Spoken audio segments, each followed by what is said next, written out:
We'll be interviewing. Our personality today is a woman that we are all so proud of.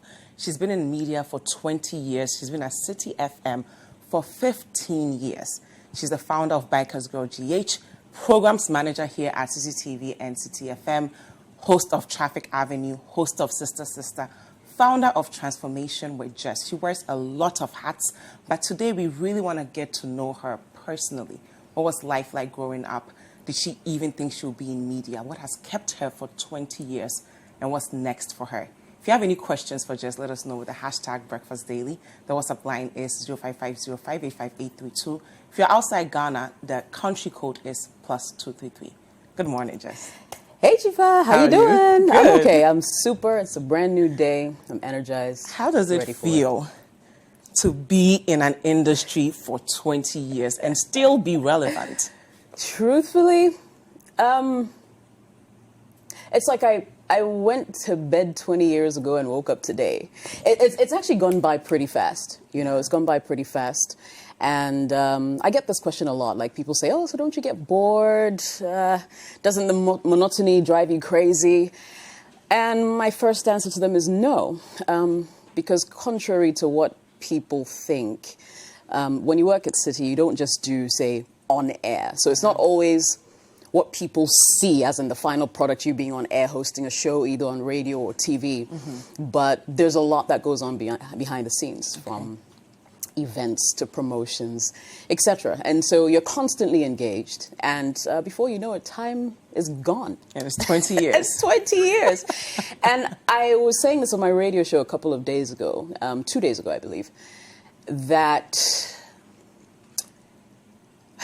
So it's interesting because this was never planned. You didn't want to be in media. It was never planned. I enjoyed listening to my elder sister, who was a broadcaster at the time at Vibe FM. She used the name Kaylee, you know, and I was fascinated whenever I tuned in, or I knew she was about to go on air, and I'd tune in like, that's my sister. And that was pretty much where it ended. I never thought that you do what that I would be doing this. And do it so well, that you will still be in it and still be relevant 20 years later. But let's go all the way back to your childhood. Where did you grow up? What was life like as a child? What did you do for fun? Right. Okay, so I was born in Ghana. Okay. But when I was 6 months old, my family left the country. My dad used to be in the Ghanaian army.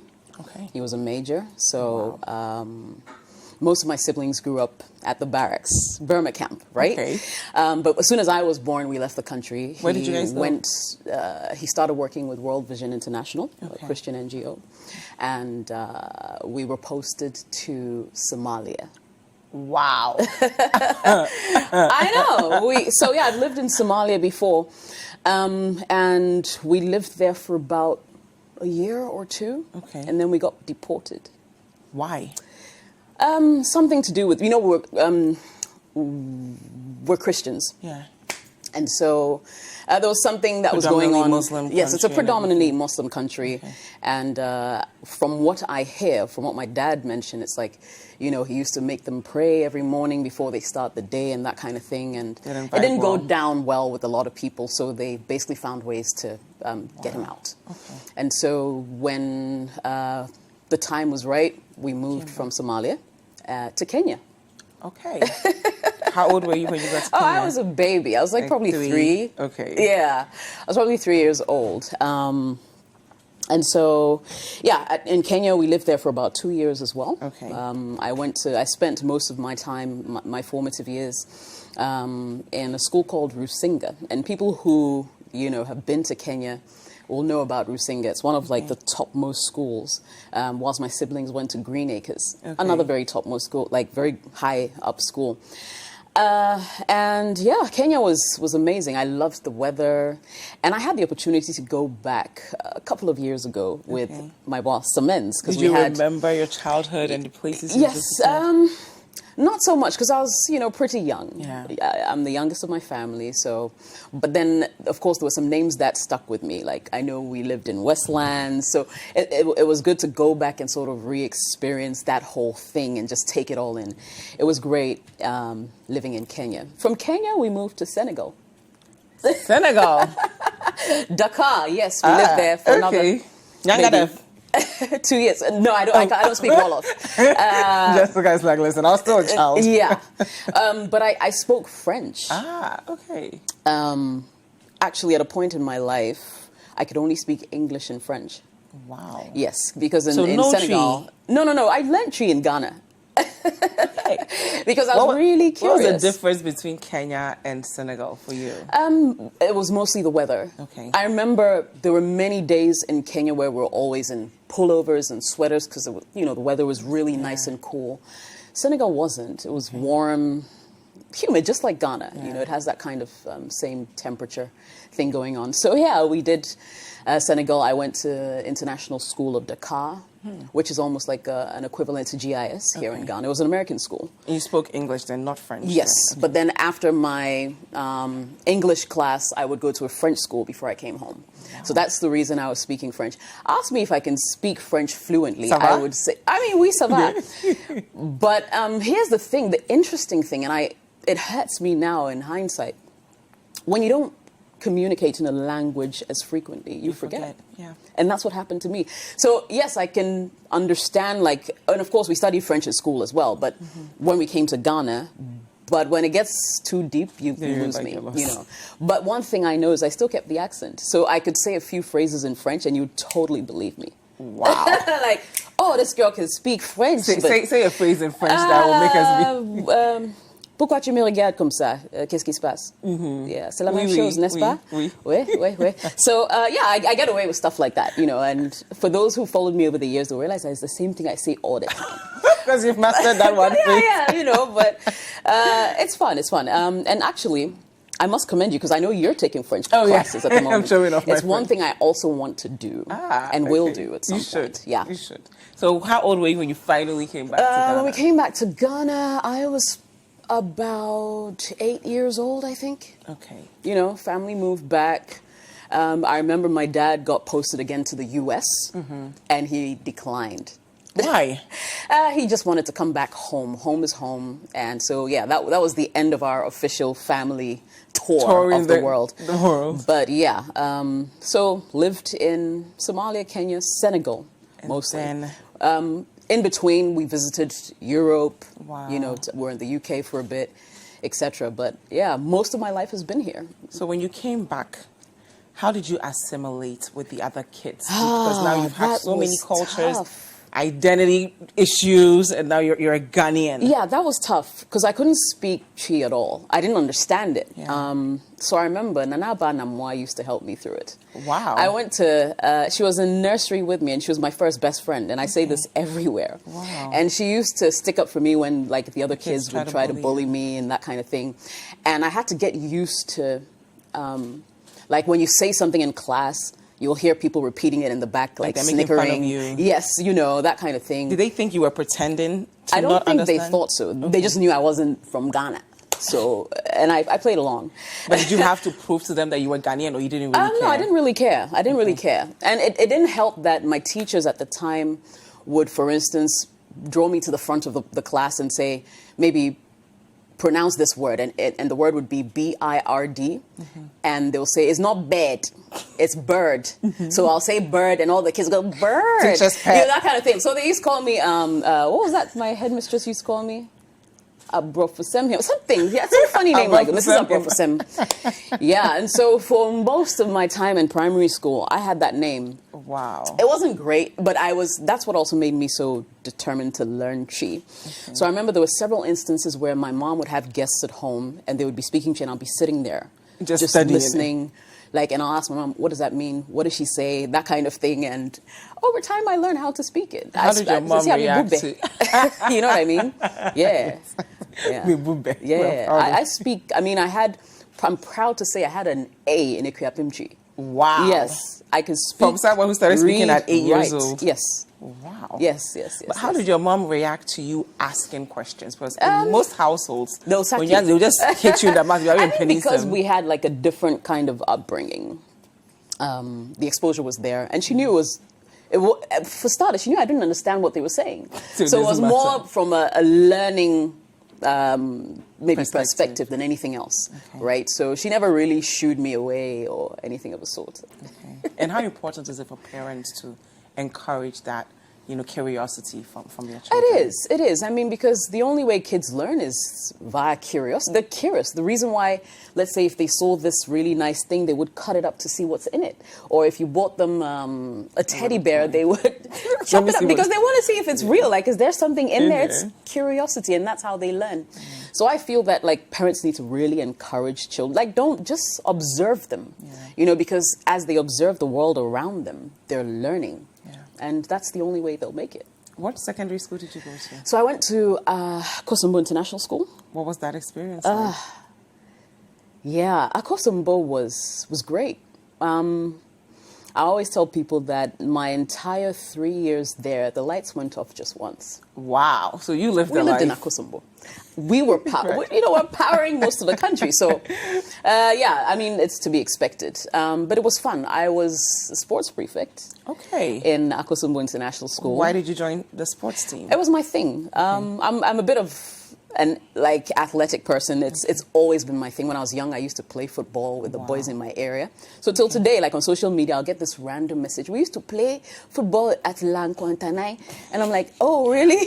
I get those random messages. And you didn't feel like, I don't want to get my feet dirty. No. I don't want to be in the mud. Boys. When I was a kid, the only thing I didn't do was catch Bela. I was playing Chaskele, Stay, Alukoto. Your mom was not worried that you would scar yourself and get all these bruises? She would sometimes drag me off the field, kicking and screaming, because I did not want to come back home. What did you like about being in the field? I liked the activity, and boys are naughty, they're always up to something exciting, and I wanted to be in the middle of it. Plus, I was really close to my brother growing up, because the age difference between me and him was 4 years, as compared to my first two siblings. It's 9 years between me and the third born, and then it's 11 years between me and the first. Wow. Yeah, so he was closer in age. Whatever he did, I think I wanted to be my brother at some point. But yeah, whatever he did, I wanted to do the same, And I used to follow him around like a little puppy.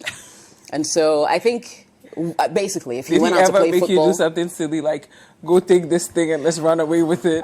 He used to beat my behind. Why? Because I was naughty. Did you fight I wanted back? Attention. Did you fight back? Well, there were a few fights that happened. But he would always win? I have scars to show. Yeah, of course he'd always win. He was 4 years older than me. He was strong. He's a man. You can't compete, He used to beat me. He used to drag me on the floor. Oh, my God. Because I thought I was so smart. Like we would be playing boxing. And I will be the timekeeper. So, for instance, I'll go say, okay, round one, then I'll go punch it. And when he's about to hit me back, I'll say, kring, kring, round over, that kind of thing. So after a while, he's like, hey, you take your spot. Okay, round 4. They go, and they are like, clang, clang, the time is up. Then he's still punching you, So we had a really fun childhood, I mean, yes, there was the fights and the arguments, which is normal for every... it's a sibling thing, but yeah, I loved him a lot. I still do, and it was good. It was good. It was good. It was good. Some highlights from your Akosombo days. Akosombo, let's see. Okay, so I was sports prefect, like I already said. I was the captain of the football team, the volleyball team, and the lawn tennis team. Oh, wow. I'll tell you about one incident that happened that I'm ashamed to talk about, but we'll do again. So I was the best player for the school for lawn tennis. Wow. And in fact, I was the 1998 champion, Eastern Regional champion for lawn tennis women or girls. Now, I go and I meet this girl from GIS. On the court, the tennis pitch court, whatever. And then she thrashes me. Like, I couldn't even take her service. Like, just, it was that bad. And that day, I vowed never to step on a tennis court. Why? And because I'm a sore loser. I don't like to do things that I know I can't do well. Like, I'll let other people who are better at it go ahead. Because once I touch something, it has to turn to gold. But up until the point you met her, you thought you were the I best. thought I was a village champion, man. I'd been to Eastern region in Tako and things, So you were kicked still good at everybody's it. behind. Yeah, but I wasn't good enough, and that hurt me. So I never played lawn tennis till today. Why?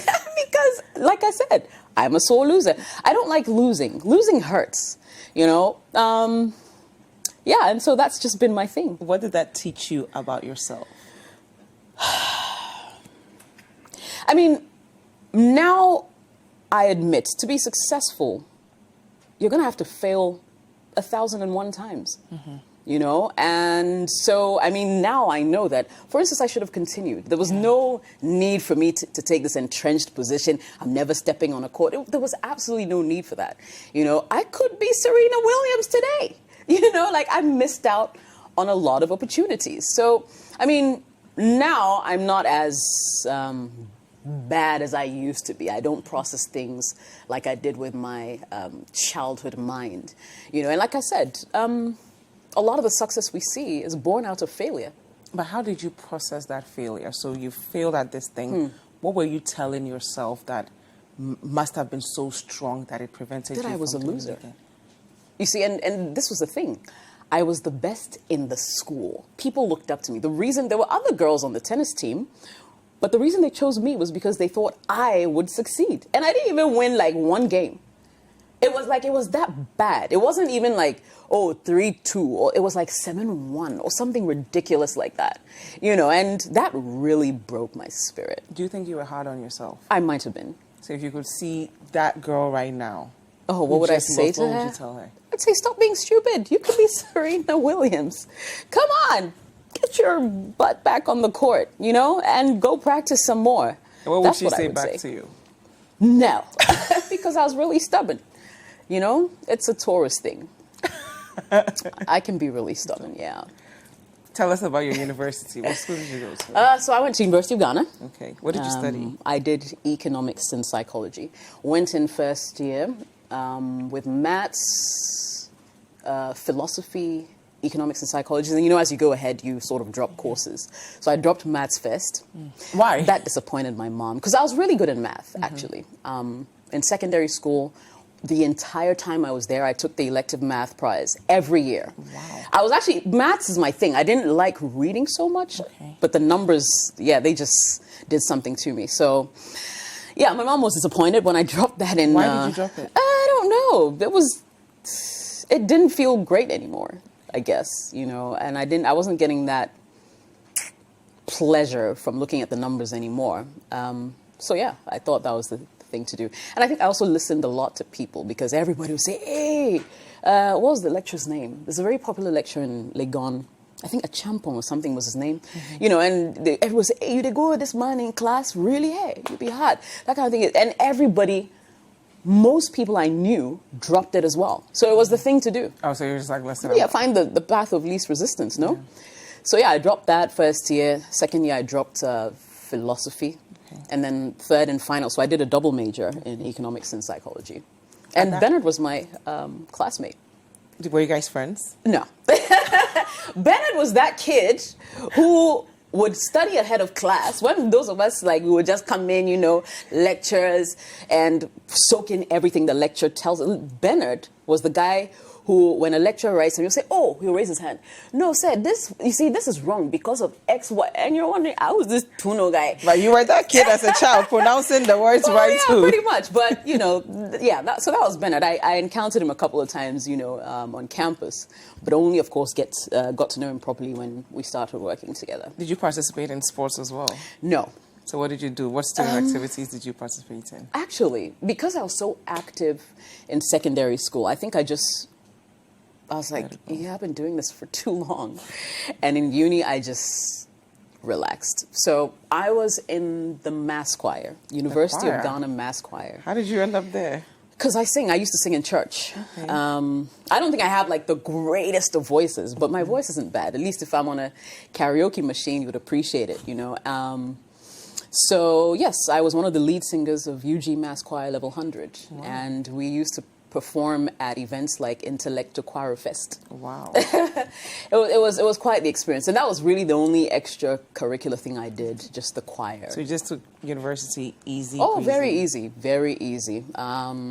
Stayed in my corner, didn't have too many friends. Why? Because I'm weird. No, not really. I think usually a lot of people, I think I have an endearing personality, so people would like to be my friend and that kind of thing, but I don't like being chosen. I like to choose. So you like to hunt? Not hunt per se. I wouldn't use that word. It's just, if someone would be my friend, I wanted to be the one to invite them into my life, and not the other way around. And so I'm usually very suspicious of people who are trying too hard to get close, like, what's going on here? Yeah, and that's pretty much how that's been. But while you were in school, in your classes, studying the subjects that you did, what did you see yourself becoming? Like, your teachers were asking, what do you want to do 5 years from today? I wanted to become what my mom told me to become. Which was? Which was an accountant. Okay. Now, in hindsight, I would have been so bored. But yeah, so she wanted me to be an accountant, charter at some point. And I thought that was the way to go. Although at the back of my mind, I wanted to be an aeronautic engineer. Really? Don't ask me why. I heard another kid in school say it, and I thought it sounded cool. I know. It sounds cool to me now. Yeah, that's the only reason why I had no clue. Technically, like a mechanic for planes, right? You're kidding. But it sounds cool. Yeah, it sounds really cool. I heard a kid say it. I was like, I want to be that too, you know? So yeah, that's how that story ended. So when I was done with uni, or actually, because when I was in level 100 is when I got my first opportunity to enter radio, which was in 2000. Wow. Yes. Okay. What was that conversation like? What made you decide, okay, I did not decide. Okay. I always tell people radio found me. So I told you earlier that my sister, Lily, or Kaylee, the name she used on air, was a broadcaster at the time. She was hosting some nice shows on radio, Vibe FM, back in the day. And there was one time, I think there was an opportunity, they were looking for a presenter for a youth show, right? And it was called Teen Vibes. It was going to be once a week, Saturday evening, I think it was 5 to 6 p.m. And my sister just told her boss, hey, my little sister talks a lot. You should try her. And so I was there, and she calls like, hey, come to my office now. I'm like, why? She says, come now, stupid child. So I go on over, and they tell me, okay, this is what it is. I'm like, do you really think I can do it? She says, you can do it. Go. I'm like, okay. Next day, they put me on air. Wow. What was that first day like for you? Yeah, I'd rather not talk about it. Please. No, I mean, I froze. Why? Because there was everybody listening. And I was thinking more about all the ears that were paying attention to me. And if I made a mistake, literally the whole Ghana would hear it. And I was under so much pressure. And they didn't even give me time to process, okay, you're now on radio, or come and see how other people do it so I could warm into it. They just threw me on air, So gave me a script, I'm reading, and I could speak good English, but that day it didn't sound like it. Wow. Charlie, it was crazy. And I remember, I was saying this on my radio show, I remember the first time I saw the word debut. Okay. On air, I said, debut. Hey, the speed with which the program's manager would run into the studio. And he was scolding, you've never heard debut? What's wrong with you? I'm like, yeah, I've never heard it. And truthfully, I hadn't. Yeah. I said debut, and... It does look like debuts, though. Hey, you can't blame me, right? But that was interesting because during the show, I think I hosted that show for about a year. There were days where you'd open phone lines and no one would call. So you know what would happen? What? My producer would go into the next room and phone into the studio and act like a caller. And you knew your producer was... Nobody listened to us. We were kids. Nobody cared, right? Or if they did, maybe the questions weren't compelling enough to want anyone. But let me ask you, how was that experience, your first day, messing up on a word like debut? Yeah. How was that different from the tennis game that you lost? Because you could have still applied the same logic to it. True. But these were years apart. about 6 years? maybe about 3 years 3 apart. years. Okay. And so I'd go easier on myself. And in this case, I had my sister cheering me on. Yeah. You know, she was my biggest fan. I don't even know why. And she still is to this day. Like, What would she tell you when you no, started? she would be like, girl, you can do it. I do it every day. I go on it. Just be yourself. Like, I see you do this at home. You're a talkative. Just go for it. You know, and she'd psych me up every time. And Was it helpful that you thought no one was listening, so you could just fool around? And no, I make thought it fun? everyone was listening. That's why I was so tense. But people were not calling in at some point. Because maybe our topics were rubbish. I don't know. You know, but it was very, I didn't give it much thought at the time. And I think maybe that's how I got through it. Okay. Because if I was sitting there thinking, oh, maybe people don't like me, that's why they're not calling or something like that, I would have reacted to it differently, you know. But I think my team, my producer at the time also, she had been in radio for a while, so she sort of supported me as well and didn't make me feel too much of the pressure. That you felt. Yeah, so teen vibes. A year later, the person who was hosting mid-morning on Vibe FM left. Okay. And so I went from doing 1 hour a week to 3 hours 5 times a week. No, 4 hours 5 times a week. It was called The Big Lunch. How was that experience? I was terrified because I was like, what am I going to say for 4 hours?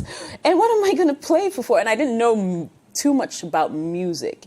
So then, you know, I had someone who would coach me, help me with a playlist and that kind of thing. And yeah, I sailed through, I mean, most importantly.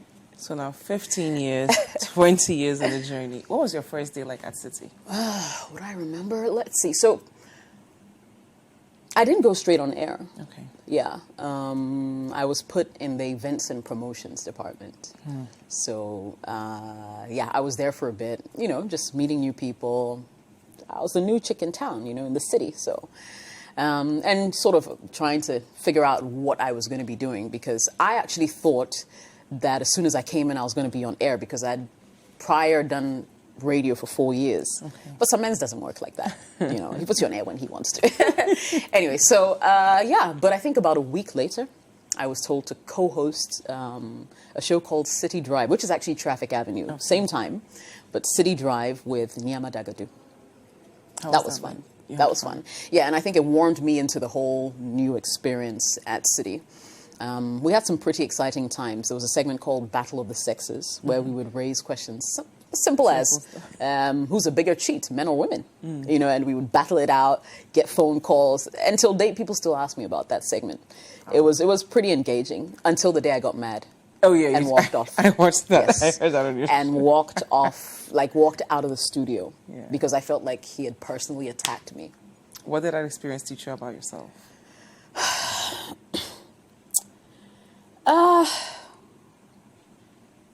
I did not like being looked down on for whatever reason. I mean, I just feel like everybody has their own capacities. And so, in the same vein, like if you think, say, a fish is dumb because it cannot climb a tree, it will live the rest of its life thinking it is dumb. Yeah. But everybody's different, you know. Everybody's calling is different. You may be good in sports. I'd be good at cooking. And it is what it is. It doesn't mean that because you can't cook, you're stupid. Yeah. You feel me? Yeah. And that's really what it is. At what point did you realize that this is my destiny, this is the career I want to pursue for the next 10, 20 years? That might have been about 10 years ago, maybe. What was it that made you realize that? Tough to say. But then I just sort of came to the realization that maybe this is actually where I need to be. Because initially, I was actually going to go work at Databank. I tried getting into Databank. And I actually made it through the first interview with flying colors. They scored me really high. And then I went on to meet the bosses themselves. And then they looked me in the face and said, yeah, I think you would do better elsewhere, not here. Yeah. I was broken, but I was meant to do this. So something had to steer me into the media, you know. So, and my mom was disappointed as well, because obviously she had her own plans and dreams for me. I guess she was trying to live vicariously through me. But at the end of the day, it was the media I found myself in. And I remember when we first started, there was this, like, really, do you think this is the way to go? Like, how are you going to feed yourself just talking on radio? It wasn't a big deal, right? Not as big a deal as it is today. You feel me? People just saw it as a hobby. Yeah, people saw it as, oh, people who maybe didn't finish school, come and play music, that kind of thing. But over the years, I mean, at Citi, well, most people here have a minimum of a degree, you know, and we don't just hire just anyone, you know what I mean? So it's become more competitive. It's become, the media has become more the thing to do, you know, like when you tell people you're in the media, it's a whole different experience, you know, and you get a very interesting response as well. So yeah, it's that dream job for a lot of people. So you talked about your mom. What was your relationship like? Ah, my dearest mother, blessed memory. Let me see. Today is what, 7th? She died next week, Wednesday, will be 2 years since she died. I can't believe it's been 2 years already. But my mom was everything. You know, she was that woman who, if my brother was beating me, she'd come and say, hey, don't touch my baby, that kind of thing. I was really close to my mom growing up. Yeah, she was a superwoman. She did everything. Everything, you name it, you know. She used to call herself a domestic engineer, you know, handles her business at home. She was in charge, 24/7. That was the kind of mother my mother was. And what was it like? I know she battled with a terminal illness. Yes. How was that like for you? It was tough. I don't want to get emotional. It was tough. Any advice for people who are watching who might be dealing with that? Sorry, I didn't hear that. Any advice for people who are watching who might be dealing with something similar with a loved one? You have to go through the motions. It is what it is. Yeah. What would she think of you today if someone asked her what Jessica had become? I was her superstar.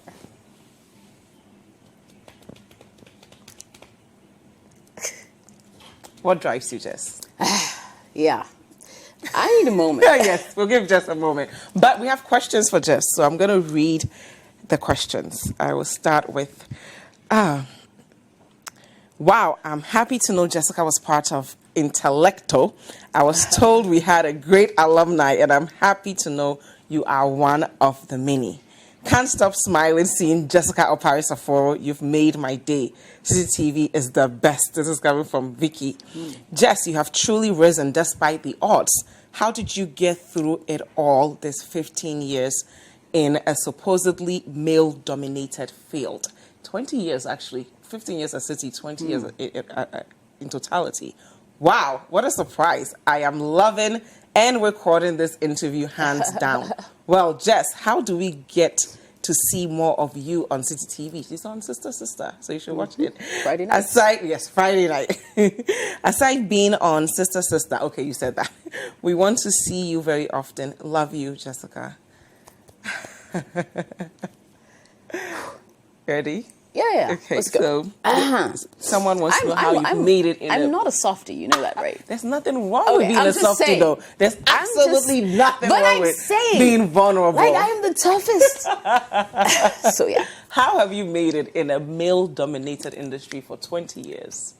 I haven't paid attention to that fact. Okay, if there's work to be done, it gets done. I don't, not to say that I don't pay attention to competition in whichever shape or form, but I've learned to mind my own business. And so there could be a ruckus going on, but I'm focused. Yeah. This is what I want to do. I shut out the noise and I go for it. And that's just been it. How do you handle being a manager of an entire programs department and also being on air?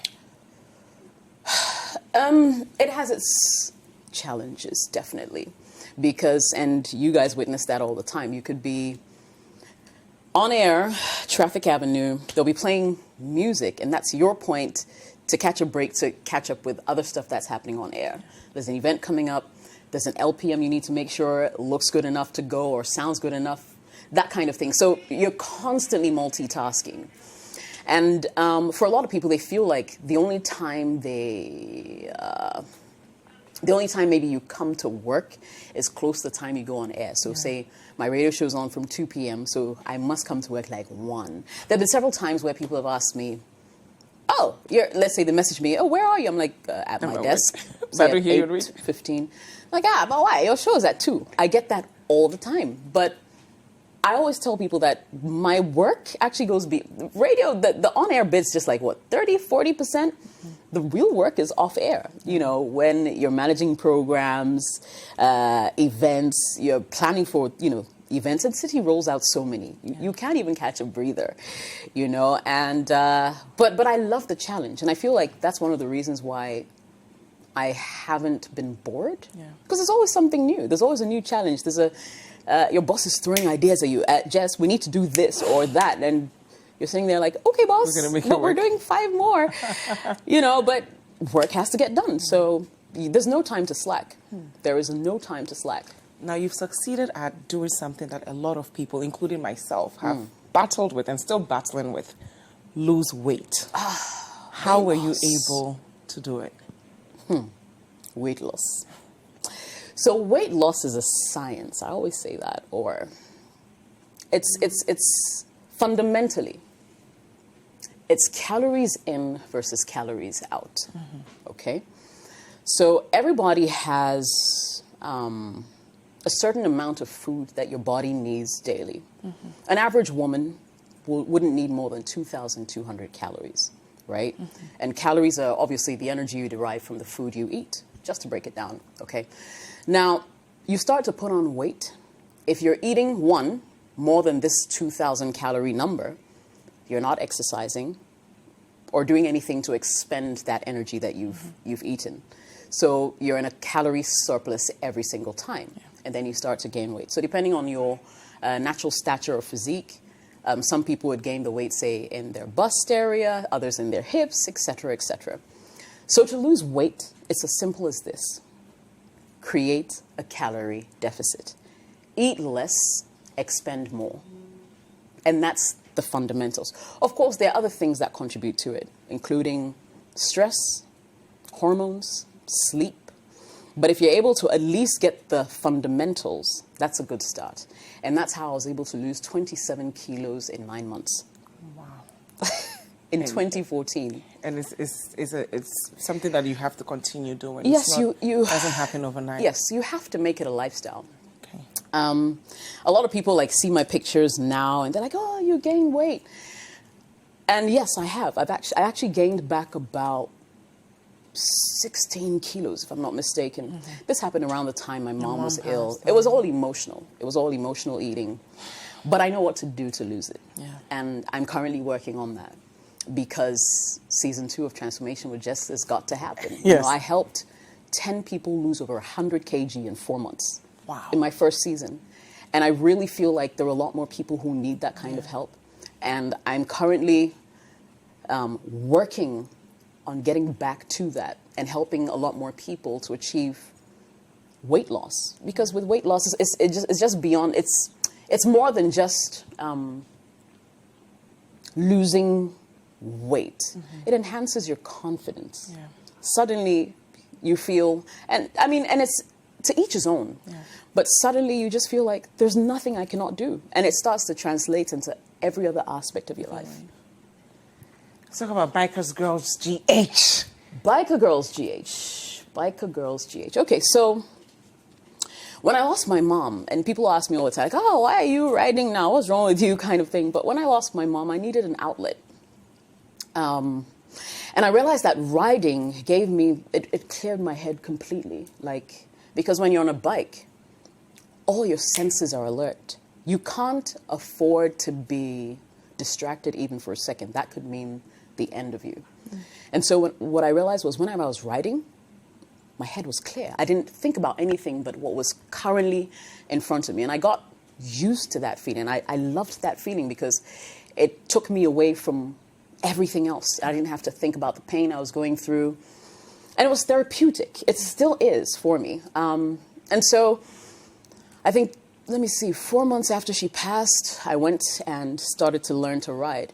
And I was also inspired by this lady who is part of Biker Girls GH called Fiona. She's currently 52 years old. Wow. And for her 50th birthday, she shot this wicked video. You know, as a montage of her mounting her bike, and she was looking so good. And I was like, wait, I've always wanted to ride, and this 50-year-old just pulled that off. Like, that's got to be me. Yeah. Next day, I was, learning how to ride. Now, for me, I always try to find ways to make an experience not just my own. And so last year, I said, okay, riding is fun. It's a great thing. Why can't I get women like me who also ride, who are influential, to come together and form a movement? And that's how Biker Girls GH happened. So I phoned up a few of my friends who I knew could ride. Rosie Finn, CEO of Busy. I phoned up Yao Kujato, she's an electrical engineer. I phoned up Rosina of Sister fame, because she had started riding long before I did. Wow. I phoned up like all the girls that I knew who were riding as well. And we've become this movement. So it goes beyond the fun rides that we do occasionally. We ride out of town for breakfast and that kind of thing. Very therapeutic, with your sister, sharing ideas on how to be better. To, okay, now that we're here, how do we help other people? So last December, we hosted our first charity ride. We rode out in our numbers, and we got lots of support from other bikers, the male bikers. Rode out to Pram Pram, to a home called Kinder Paradise, where, there are these street kids, trafficked children, orphans, and we threw a party for them. Spent some time, we did some mentoring sessions, and it was super. And so once we were done with that, and we organized that event in like 2 weeks. Wow. And once we're done with that, we're like, oh, wait a minute. There's a lot more that we can do. So as we speak, we actually have a calendar for the year of all the things we're going to do. The next big one is going to be in UCC at the end of this month. We're actually riding to Cape Coast, and we're doing a Biker Girl talk. Nice. Where we're going to be inspiring them on like the art of effective communication, 7 reasons why you need to lead, learn to lead. Enhancing your financial literacy, stuff like that, just so the kids, and getting ready for life after school. Yeah.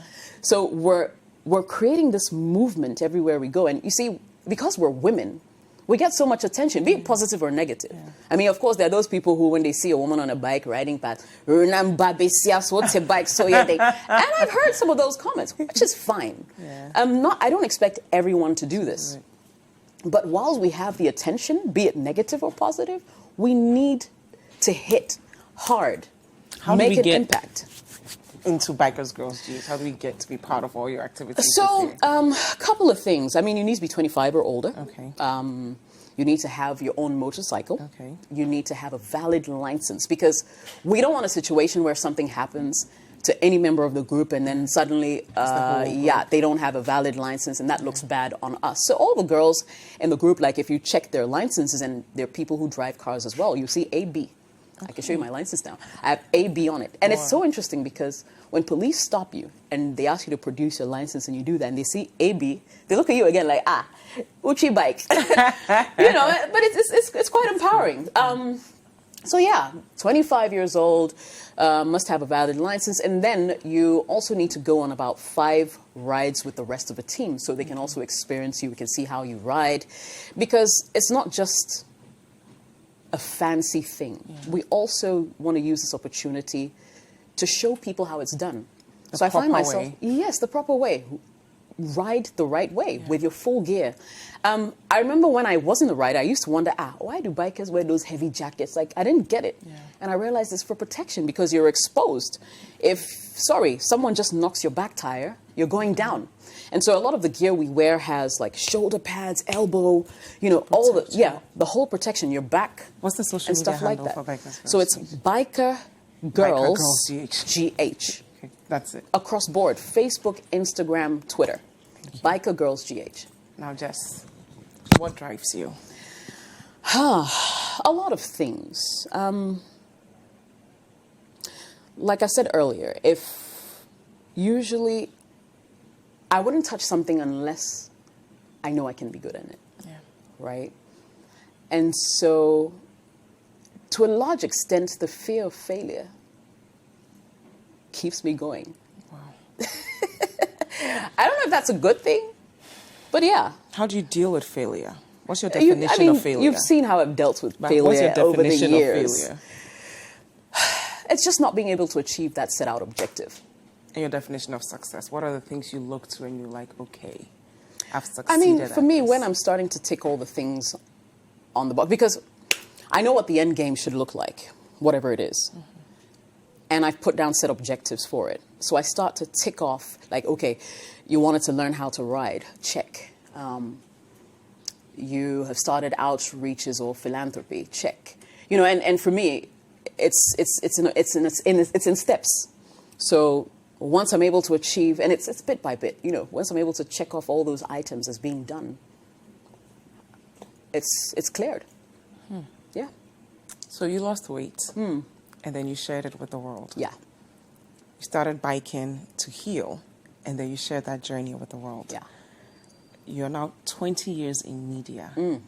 Are you going to write a book for all the young girls who are watching you this morning and would want to learn what it takes to be in your shoes? So I actually have a draft. Okay. It's not done. I've been writing it for a couple of years now, I must admit. And I remember mentioning to one of my colleagues at Pyoko when she launched her book that, oh, you beat me to it. That's not cool. But yeah, even just yesterday, I was showing a friend of mine, you know, the draft. It's something I do want to do. And I've started. I actually would also like to go more into the whole audiobook thing, because obviously I'm a voiceover artist. Yeah. It's my thing, and I feel like I have the kind of voice that can inspire. If it was in your CD, in the car, and you're driving to work, and you were hearing me talk about all these things and the steps you need to lose weight, the things you need to do every day, I felt like that would be more inspiring. So yeah, definitely hard copy, but whenever that book comes out, there'll definitely be an audiobook to it as well. And there are a few more things I'd like to do, because social media is now taken over. Yeah. Whatever content you create must be shareable, you know? And so there's that aspect as well, where I have plans to set up my YouTube page properly. And I do have a YouTube page at the moment. It's Jessica OS. Just search for me. And yeah, just start putting content on there that would inspire the masses.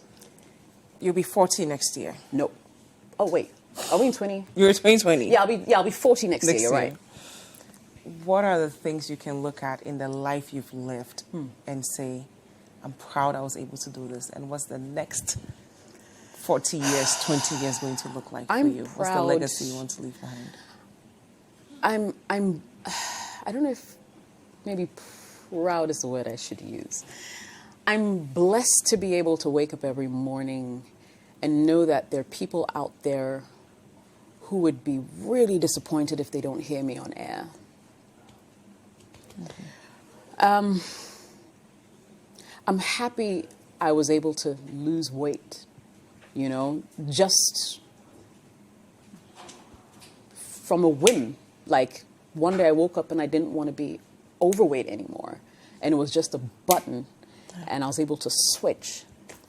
I'm glad I got to spend time with my mother, like really spend time with her, and I have no regrets. I'm glad I'm really close to my father, you know, and sometimes it's easy to lose sight of family and the importance of good friendships when there's all this happening around you, you know, but it's important that you stop and smell the roses, because life is happening. And when something untoward happens and say you lose your job today, it's family that's going to come for you, not some stranger, sometimes not even the fans, because this is fleeting. The minute you and I go off air, that's it. And you should know that. Like, you shouldn't let it get to your head because, oh, I'm on radio now, I'm a star. No. None of this means anything. It's fleeting. This industry, it's fleeting. The minute you're not on TV anymore, you get forgotten. Yes, it may not be instant. There'll be a few people who will ask about you today and tomorrow. But trust me, they'll move on to the next exciting personality. Yeah. So it should never get to your head. It's not that deep, you know. But whilst you're at it, make sure it's good. Give it your best shot, and you'll get there. If you could talk to the 14-year-old version of you, what would you tell her about the life that she's about to live? You can't stop birds from flying over your head, but you can keep them from making a nest in your hair.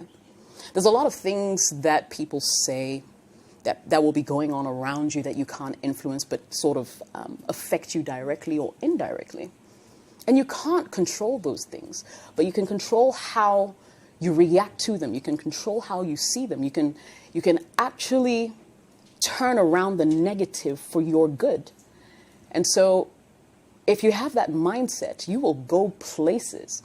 I used to be in a place in my life where I wanted everybody to like me, and I realized there's some people who just won't like you because they don't even need reasons. They don't like the look of your face.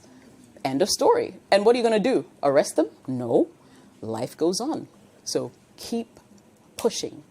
Thank you very much. Jessica Opare-Saforo, we're so proud of the life that you've lived, life of service, and we can't wait to see everything else that you will share with Ghana and the world. Thank you so much. Happy 20 years anniversary. Merci, 15 years at Citi. My French comes out. Darian. Thank you guys at home for joining us for this personality interview. I hope that you've been inspired, right? So whatever it is that you set your mind to, you can absolutely accomplish it. And in all that you do, don't be afraid to share your story with the world so you can inspire others to also see their potential. We hope you've enjoyed the show. Make sure you subscribe, like, comment, and share with your friends. This is Breakfast Daily on Citi TV. Join the Breakfast Daily team Monday through Fridays from 7:30 a.m. to 10. Join us for breakfast daily, only on Citi TV.